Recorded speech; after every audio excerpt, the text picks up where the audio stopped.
Atos, capítulo 13.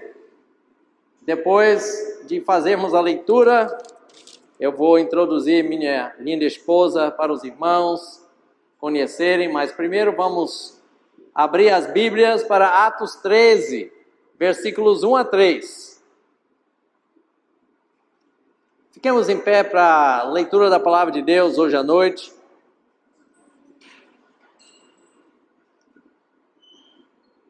A palavra de Deus diz assim: e na igreja que estava em Antioquia havia alguns profetas e doutores, a saber, Barnabé e Simeão, chamado Níger, e Lúcio, Cireneu e Manaém, que fora criado com Herodes o tetrarca, e Saulo. E servindo eles ao Senhor e jejuando, disse o Espírito Santo: apartai-me a Barnabé e a Saulo para a obra que os tenho chamado. Então, jejuando e orando, e pondo sobre eles as mãos, os despediram. Santo Deus, agradecemos a Ti, Senhor, pela Tua santa palavra. Senhor, pela mensagem da Tua palavra que Tu tens para nós, para nossos corações essa noite. Eu peço então, Pai, que fale conosco, que faça algo que só Tu podes fazer, Senhor. Isso é de transformar corações, transformar vidas. E, Senhor, de nós sairmos daqui dizendo que foi bom estar na casa de Deus, que aprendemos algo muito importante para nossas vidas. E eu peço isso, Senhor, também, pedindo que me ajude, Senhor. Eu preciso da Tua ajuda. Eu peço que me esconda atrás da cruz de Jesus Cristo essa semana. E eu peço isso em nome de Jesus. Amém. Amém. Por aí sentar, eu quero agradecer à Igreja Batista Metropolitana pelo convite para virmos para Alagoas, para a cidade de Maceió, nossa primeira visita aqui. Meu nome é Pastor Cairon, pastor me chama de Pastor Orton, meu primeiro nome é Cairon, isso é como se fosse a capital do Egito, mas com um N no fim, Cairon, tá? E a minha esposa Antônia, tá? Nós temos duas filhas, Keila e Stacy. Keila é casada, mora nos Estados Unidos agora, e a Stacy é solteira, mas mora também nos Estados Unidos fazendo faculdade lá. E nós agradecemos o privilégio de estarmos morando e servindo a Deus aqui no Brasil desde 1995, que é quando nós chegamos como missionários. Como o pastor falou, eu vim para cá quando eu tinha 6 anos de idade, e a primeira igreja, meu pai é um missionário ainda, e a primeira igreja que ele implantou foi a Igreja Batista do Calvário, na cidade de Vigia, no interior do estado do Pará, mais ou menos 2 horas de viagem da cidade de Belém. E a primeira pessoa que aceitou a Jesus Cristo no ministério do meu pai foi a irmã mais velha da minha esposa, Antônia. Então, durante todos esses anos, a família toda de 11 tem aceitado a Jesus Cristo, estão hoje servindo a Deus nas igrejas lá no Pará. Agora, irmãos, eu sei que eu tenho um sotaque paraense, talvez um pouquinho de sotaque americano. Eu não peço desculpas, eu não vou dizer de e te, é de e ti, tá? Então, se você não entender, depois você fala comigo. Jesus é o Filho de Deus, tá? Se os irmãos quiserem dizer Filho de Deus, então vocês podem falar. Eu ainda tive que escutar 2 vezes quando pessoas estão falando, especialmente a esposa do pastor, que ela tem aquele sotaque nordestino bem bonito. Aí a gente escuta lá no Pará e lá a gente acha graça. A gente acha graça do sotaque nordestino. Agora eu estou experimentando. Agora a gente não acha graça de vocês. Dos nordestinos, não. Alguns. Mas do sotaque, sim. Mas eu vou falar um pouco de paraense hoje à noite, mas se de repente eu começar a proferir alguma palavra em inglês, irmãos, geralmente eu não faço isso, mas se acontecer, eu não estou falando em línguas, tá? Eu estou falando em inglês, e especificamente texano. Texano é um idioma diferente que o resto de inglês. Nós, texanos, gostamos de dizer isso, que nós temos o nosso próprio idioma. Tá? Eu nasci no Texas, eu sou texano. Alguém aqui já conhece Texas, não visitando, mas alguém aqui já ouviu falar de Texas, algumas coisas?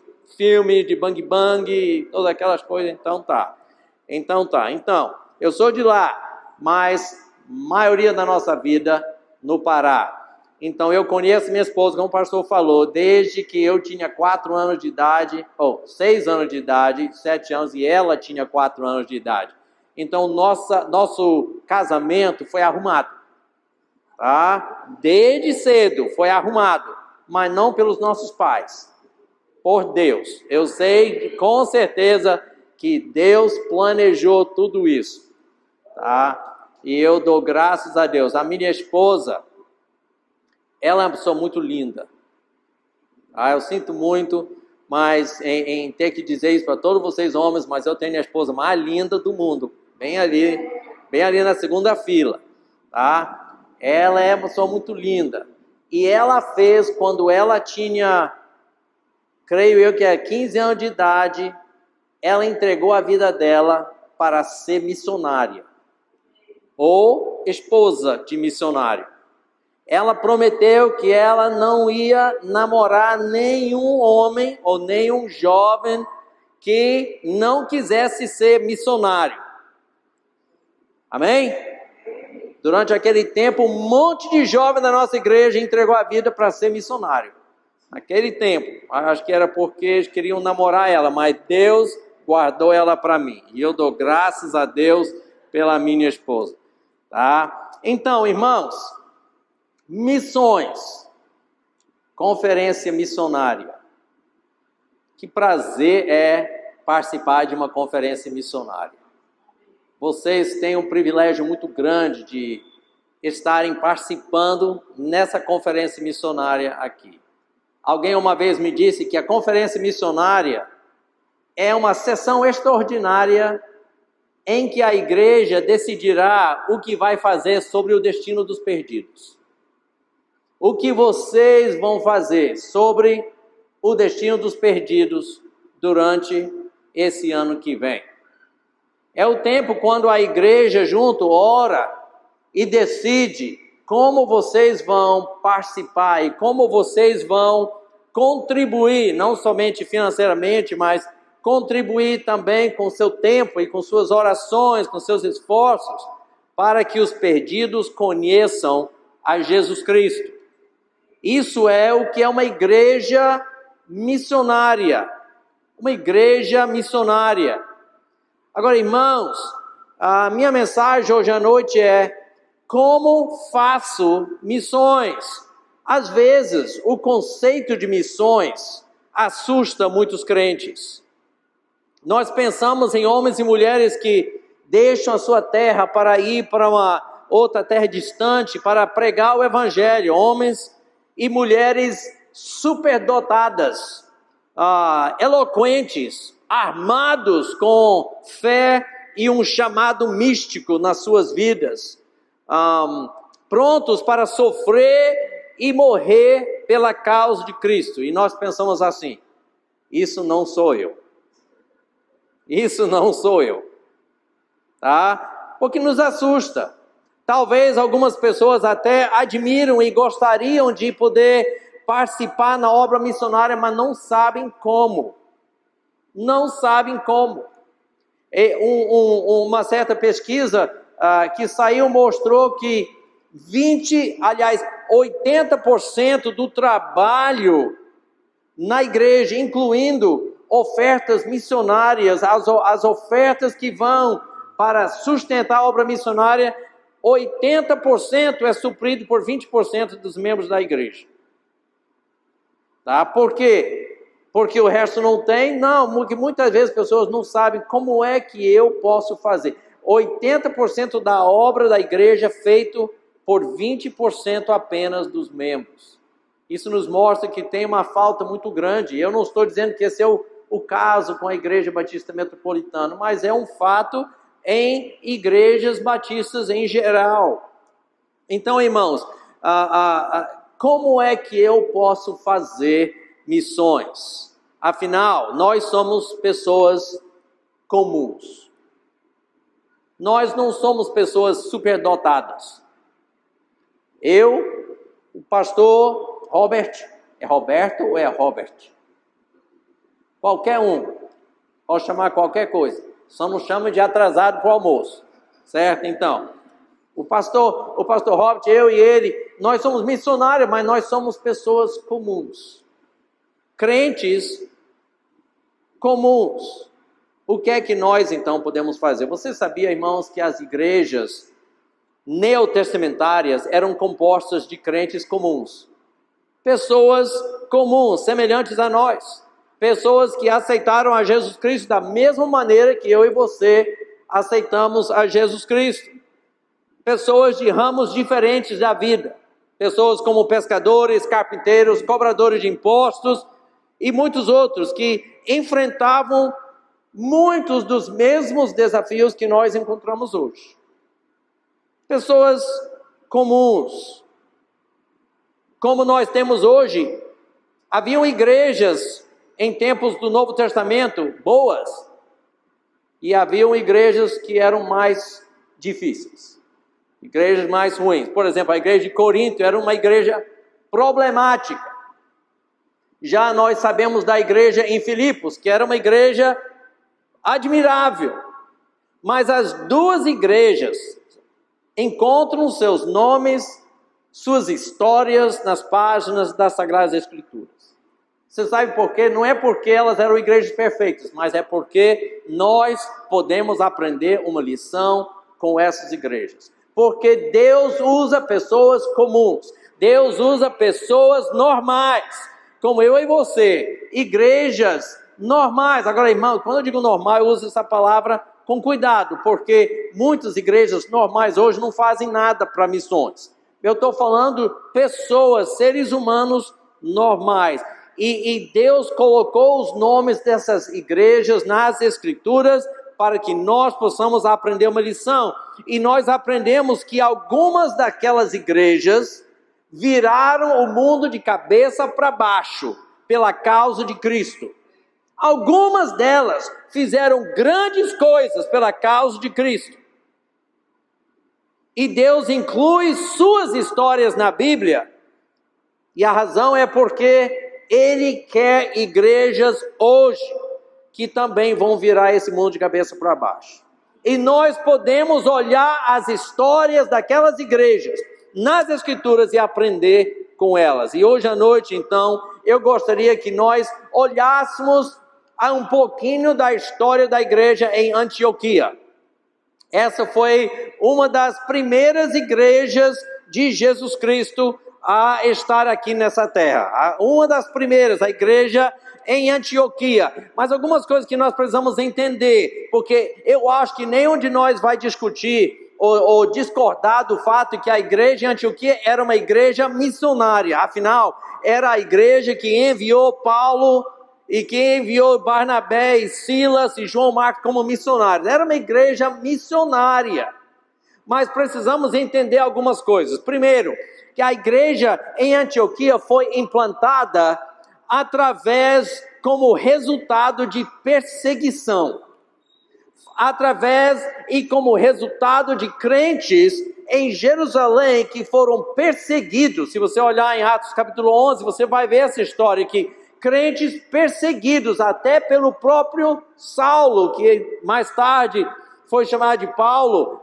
Eles foram perseguidos e por causa da perseguição fugiram de Jerusalém e foram para cidades como Antioquia, e eles começaram esta igreja lá em Antioquia. Nós aprendemos o que, irmãos? Que perseguição, problemas não vão impedir o povo de Deus de servir a Ele.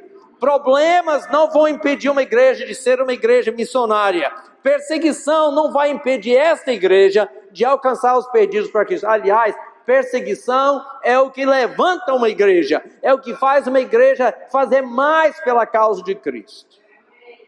Nós também aprendemos da igreja de Antioquia que foi nessa igreja que os crentes foram pela primeira vez chamados de cristãos. Nós aprendemos isso aí em capítulo 11 também, que eles foram chamados pela primeira vez de cristãos. Agora, um cristão é um seguidor de Cristo, alguém que é como Cristo. E, meus irmãos, uma igreja missionária, um crente missionário, é alguém que é como Cristo. E esse deve ser o nosso desejo, amém? Que nós sejamos como Cristo, afinal de contas é isso que Deus quer.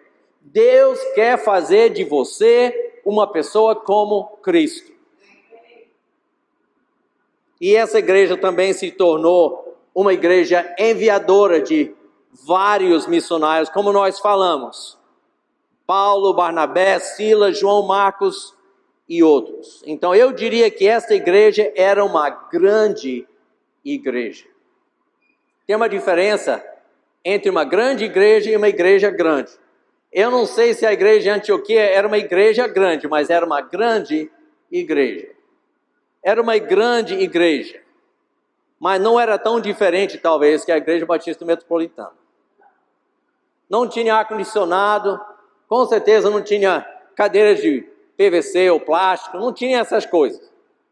Tá? Mas talvez não era uma igreja tão diferente que a Igreja Batista Metropolitana. Vamos aprender então aqui dessa igreja e dessa passagem que nós lemos hoje à noite, que é sobre o chamado e envio, comissionamento de Paulo e Barnabé para a obra missionária.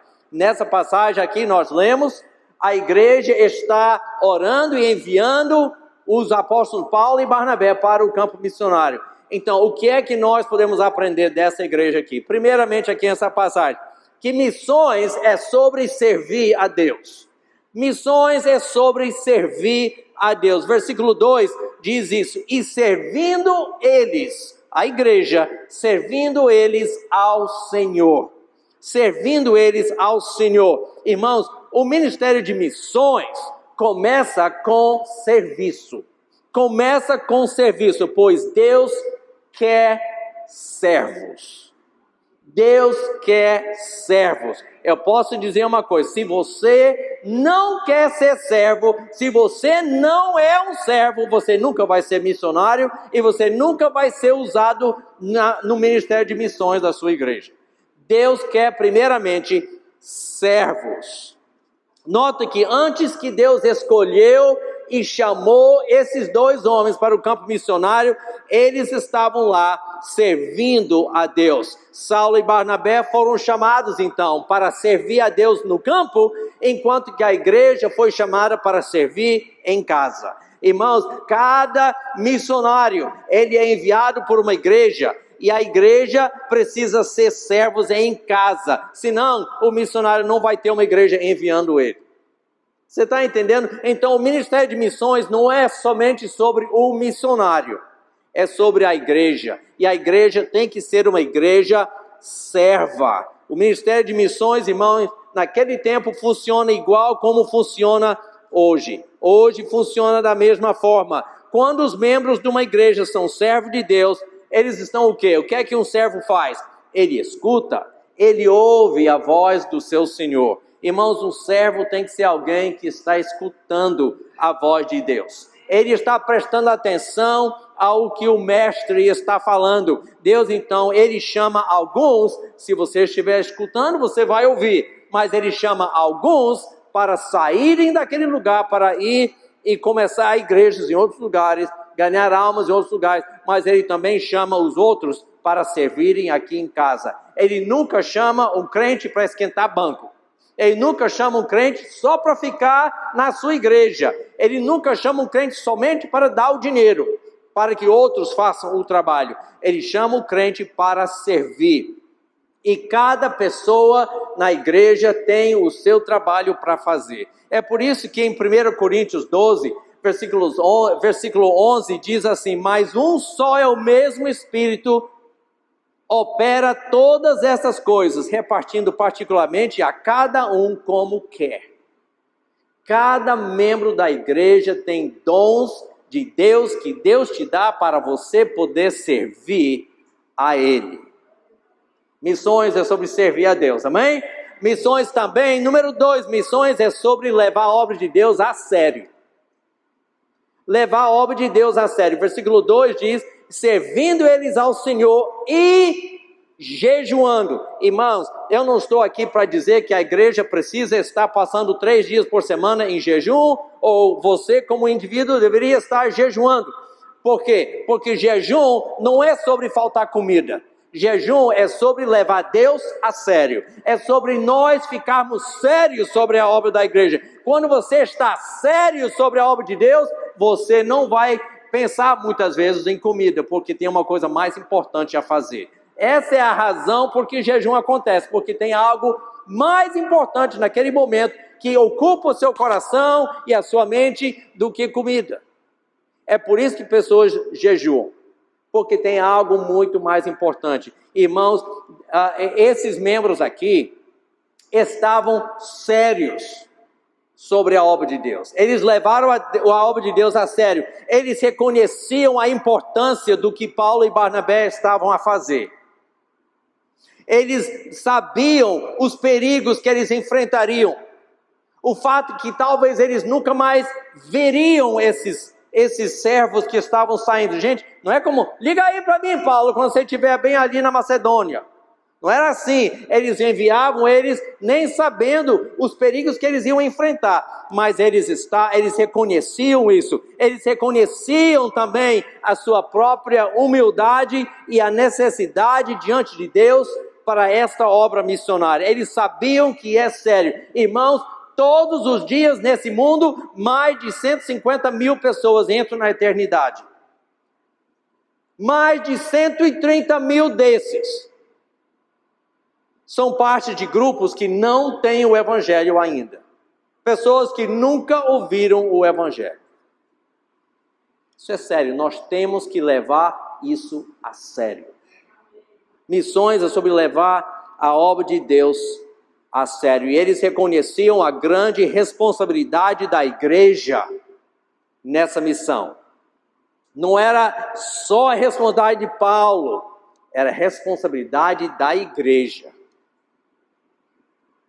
De enviar, de orar, de cuidar da obra não somente dos seus missionários, mas da obra aqui em casa. Irmãos, cada membro da igreja deveria estar envolvido nessa causa de missões e levar isso a sério nas suas orações, nos seus compromissos, a sua promessa de fé, a sua fidelidade, no nosso testemunho de dia em dia, cotidianamente devemos levar Deus a sério. Isso não é uma brincadeira. Vidas estão em jogo. Precisamos então levar a sério. Número 3. Missões é sobre buscar a face de Deus e a vontade de Deus. Versículo 3, a Bíblia diz: servindo eles ao Senhor e jejuando, disse o Espírito Santo: apartai-me a Barnabé e a Saulo para a obra que os tenho chamado. Então, jejuando e orando. Orando.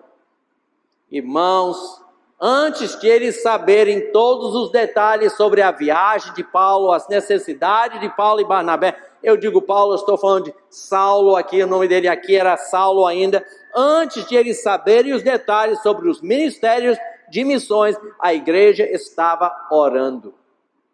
A oração coletiva, irmãos, a oração mútua fazia parte integral da vida da igreja primitiva. Todos os dias eles estavam orando. Quando Pedro estava na prisão, a igreja estava orando. Quando Paulo estava viajando, a igreja estava orando. Irmãos, quando a igreja com sinceridade chega a Deus em oração, buscando a sua glória, buscando a sua vontade, então a igreja está pronta para ouvir quando Deus instrui e quando Ele chama. Porque estão orando e buscando a face de Deus. Irmãos, oração é a ferramenta mais poderosa que o crente tem à sua disposição.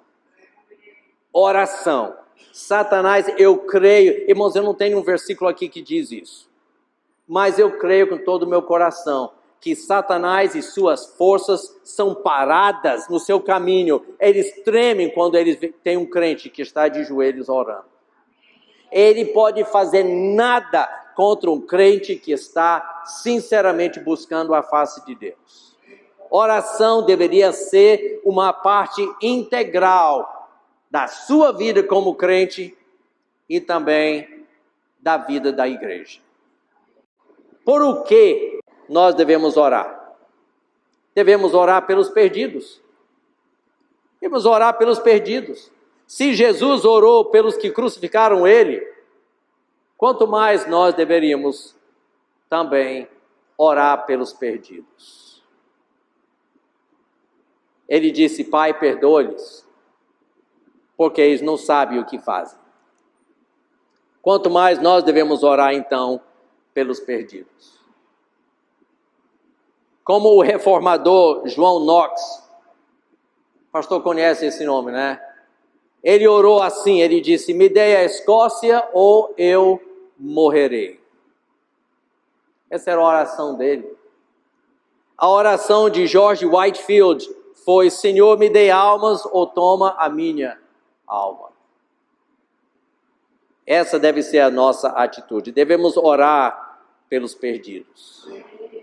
Devemos orar também pelos obreiros. Pelos obreiros. Lucas 10, 2 diz: grande é em verdade a seara, mas os obreiros são poucos. Rogai, pois, ao Senhor da seara que mande obreiros para a sua seara. Devemos orar por obreiros. Orar que Deus envie obreiros. Irmãos, eu te prometo uma coisa: se você estiver ocupado orando por obreiros, Deus vai mandar obreiros. Agora você tem que estar pronto para Ele enviar você. Tá? Deus conhece a sinceridade ou não dos nossos corações. Quando nós oramos: Deus, por favor, levante obreiros nessa igreja, apontando para o nosso próximo aqui, então Deus sabe que nós não estamos realmente sérios. Quando a igreja ora: Deus, levante obreiros, e Deus, seja lá quem for. Pode ser que Deus vai lhe mandar para um lugar remoto da terra, ou pode ser que Ele vai mandar você para o outro lado da rua. Mas Ele vai usar você. E devemos também orar pela proteção e pelo suprimento divino de Deus na vida dos obreiros.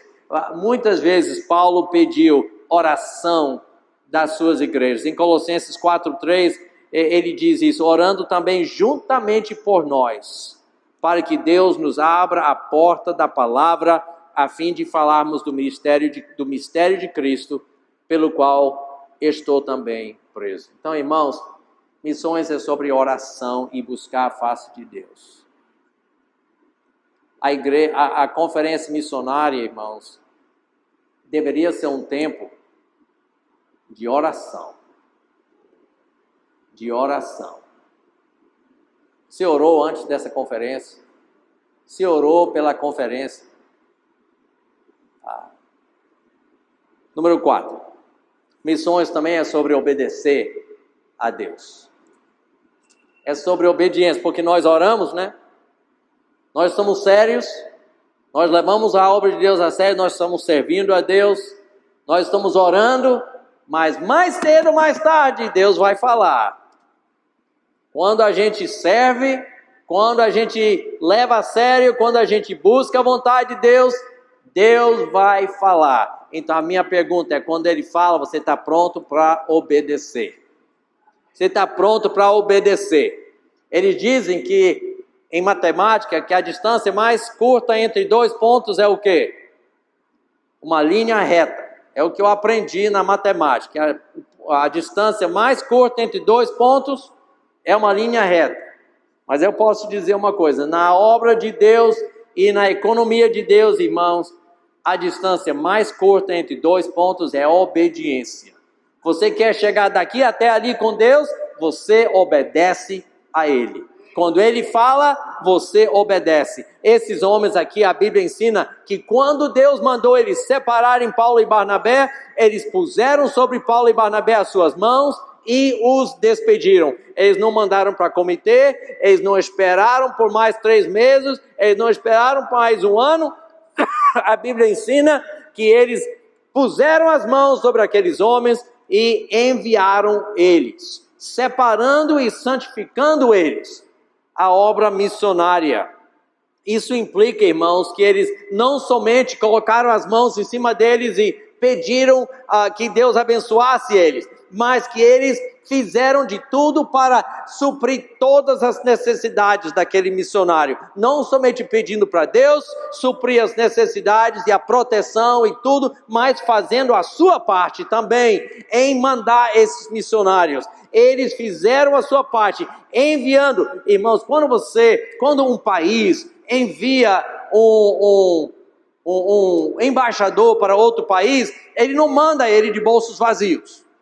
Você entende? Ele manda aquele embaixador com tudo que ele precisa para fazer o serviço. Irmãos, Deus chama a igreja a fazer isso também. Quando a obra de Deus, quando Deus chama, é para nós obedecermos, para nós irmos atrás e nós suprirmos as necessidades para a obra missionária, seja através de nosso sustento financeiro, pode ser que você faça uma doação de outra coisa, talvez é o seu próprio tempo e a sua própria vida. Mas eles despediram aqueles homens para o ministério. Irmão, deixa eu perguntar, estamos nós realmente obedecendo à vontade de Deus, como revelado na sua palavra? Eu creio, irmãos, que a razão principal porque o ministério de missões não frutifica e cresce nas igrejas hoje é falta de obediência à grande comissão. Não é porque Deus não está chamando pessoas. Não é porque hoje é difícil demais. É porque tem pessoas em nossas igrejas que são chamadas por Deus, mas não estão obedecendo. Não estão obedecendo. Pastor, eu não sinto Deus me chamando para mim ir para a África. Mas com certeza Ele está chamando você para ir para o seu vizinho. Ele está chamando, sabe aquele vizinho que você não gosta? Ou que não gosta de você? Não é sempre esses que Deus chama a gente? Não é a nossa colega muito legal do trabalho, não. Deus nos chama para falarmos com aquelas pessoas que você sabe que eles não vão querer receber você. Mas Deus chama. Deus chama. Nós precisamos então obedecer. Lembra que o pastor com certeza já falou isso. Nós chamamos aquilo da grande comissão, não da grande sugestão. Deus não está sugerindo, Ele está mandando a gente fazer. E por último, missões é sobre sacrifício. Quando você obedecer a Deus, você tem que saber que vai envolver sacrifício. Sacrifício da tua parte como indivíduo e sacrifício também da parte da igreja. Como é que eu vejo isso aqui? Eles mandaram 2 dos seus mais dotados e abençoados servos para o campo missionário. Você não acha que a igreja lá preferia que Saulo e Barnabé ficassem lá com eles? Pregando toda semana, crescendo a igreja. Enviar aqueles homens tinha que ser um sacrifício para a igreja. Um sacrifício para eles, não somente porque eles nem sabiam se iam ver mais aqueles 2 homens, mas tinham que suprir todas as necessidades para aqueles 2 homens, ajudando eles. Era um sacrifício. Quantas vezes nós queremos reter os mais dotados das nossas igrejas, porque nós não queremos perdê-los da igreja? Eu conheço igrejas, irmãos, eu conheço uma igreja em Belém, é uma das igrejas batistas independentes, que por anos eles têm pessoas vindo de 5 bairros diferentes para a igreja. Eu estou falando, gente, bairros distantes, bairros onde leva 1 hora para chegar na igreja. Irmãos, graças a Deus por crentes que viajam 1 hora de viagem para ir para a igreja.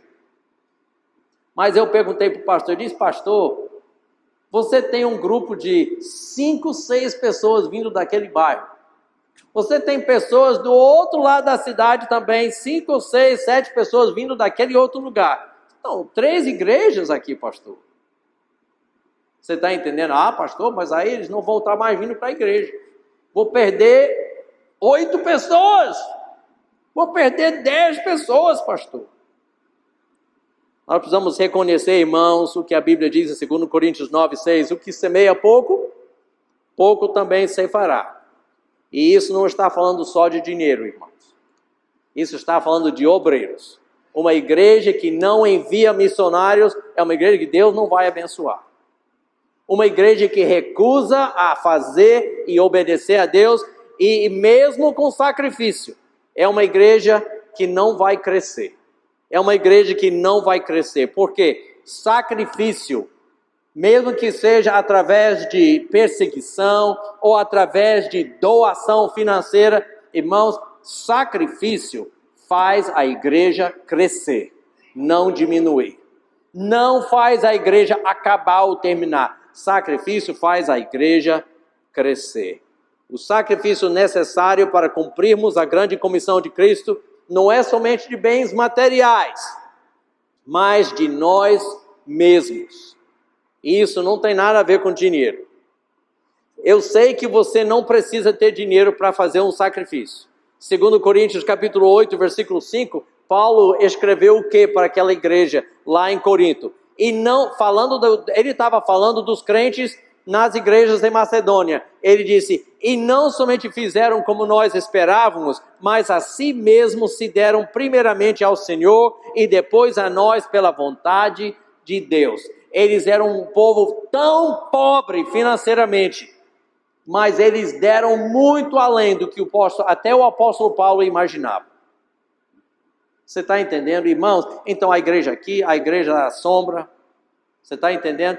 Isso não é, aquela igreja, pastor, é muito limitada, pastor, por causa do local que está. Não é limitado não, porque nosso Deus não é limitado. E a igreja aqui, irmãos, pode ser que Maceió não seja uma das grandes cidades do Brasil, mas isso não é um limite para Deus. E a Igreja Batista Metropolitana não tem limite, porque nós temos um Deus que não tem limites, irmãos. Sacrifício, além disso, ele nos assemelha a Cristo, que fez o maior sacrifício de todos. E o melhor de tudo, irmãos, é que sacrifício garante a promessa de Deus que nós vemos em Salmo 126, versículos 5 e 6. Os que semeiam em lágrimas, cegarão com alegria. Aquele que leva a preciosa semente andando e chorando, voltará sem dúvida com alegria, trazendo consigo os seus molhos. Quanto mais nós sacrificamos, mais abrimos a porta para Deus derramar as bênçãos do céu sobre as nossas vidas e sobre a nossa igreja. Tem uma história verdadeira sobre um motorista de ônibus de uma igreja nos Estados Unidos que estava visitando uma vizinhança para convidar e levar crianças para a escola dominical. Com certeza o pastor Robert já conhece também essa história, porque é uma história verdadeira. Enquanto ele estava visitando crianças para levá-los para a igreja, no ônibus da igreja, ele viu esse menino que era muito pobre, com roupas velhas e desbotadas. Ele perguntou se ele gostaria de ir para a igreja. Ele poderia pegar o menino no ônibus para levá-lo para a igreja no domingo. O menino afirmou que ele queria. No domingo, o ônibus da igreja chegou e buzinou, e o menino saiu da casa vestido com aquelas mesmas velhas roupas. O motorista foi muito gentil com ele e fez-lo sentir bem-vindo, e levou ele para a igreja, apresentou ele para a professora da EBD, que também era muito gentil e fora muito bondosa com ele. Ele ouviu sobre Jesus aquela manhã, ele pensou como o motorista e aquela professora eram iguais a Cristo, porque ninguém nunca tinha o tratado daquela mesma maneira. Depois da EBD, ele foi para o culto principal, ele sentou com a professora. Ele se admirara de todas as pessoas, o lindo carpete, as roupas bonitas e o prédio bonito. Cantaram sobre Jesus. O pregador pregou sobre Jesus. E então fizeram algo que ele não entendia. Inicialmente, eles passaram com uma bandeja bonita e ele viu pessoas colocando moedas e notas de dinheiro naquele prato. Ele perguntou à professora sobre aquilo, o que era aquilo, e ela explicou que aquelas ofertas eram para Jesus.